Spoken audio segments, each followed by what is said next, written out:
2 கரண்டி வெந்தயமும் 1 கரண்டி சீரகமும் மெதுவான அனலில் வதத்தி பவுடர் பண்ணணும். ரொம்ப கருவாக இருக்கக்கூடாது, கறி கசக்கும். ஓகே, இதை பவுடர் பண்ணி சைடில் எடுத்து வச்சுக்குவோம். தேவையான ஜாமான் பட்டை மிளகா, சின்ன வெங்காயம் நீங்கள் 2 வெட்டினாலும் சரி, அப்படி போட்டாலும் சரி, 6 பல் பூண்டு, 2 பழுத்த தக்காளி பழம், கொஞ்சம் புளி, ஒரு பால் சைஸில், கருவேப்பிலை, கொத்தமல்லி சின்ன சின்னதாக வெட்டி, வெந்தயம் 1/2 கரண்டி,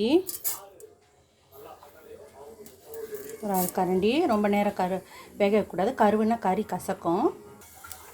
ஓகே, பட்டை மிளகா, கருவேப்பிலை, வெங்காயம், பூண்டு எண்ணெய் போட்டு நல்லா வதக்கணும். அடுத்ததாக நல்லா வதங்கிடுச்சு. அடுத்ததாக கொத்தமல்லியும் தக்காளி பழமும் ஒன்றா போட்டு நல்லா வதக்குங்க. 1 கரண்டி கொத்தமல்லி பவுட்ரு, 1/2 கரண்டி மஞ்சத்தூள்,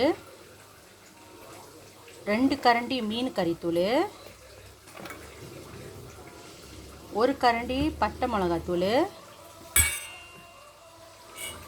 இது பெருங்காயம் ஒரு 1/2 கரண்டி. இதிலே மிக்ஸ் பண்ணுங்கள். இதை தாளிக்க போகிறோம்.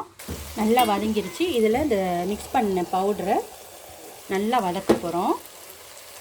நல்லா வதங்கிருச்சு. அடுத்தது புளி தண்ணி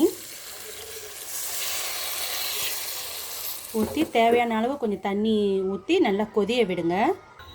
தேவையான அளவு உப்பு சேர்த்துக்கிங்க. நல்லா கொதிய விடுங்க. இது நீங்கள் கிரேவியாகவும் எடுக்கலாம், கறியாகவும் எடுக்கலாம். நான் கறியாக எடுக்கிறேன். நல்லா வந்துருச்சு பாருங்கள்.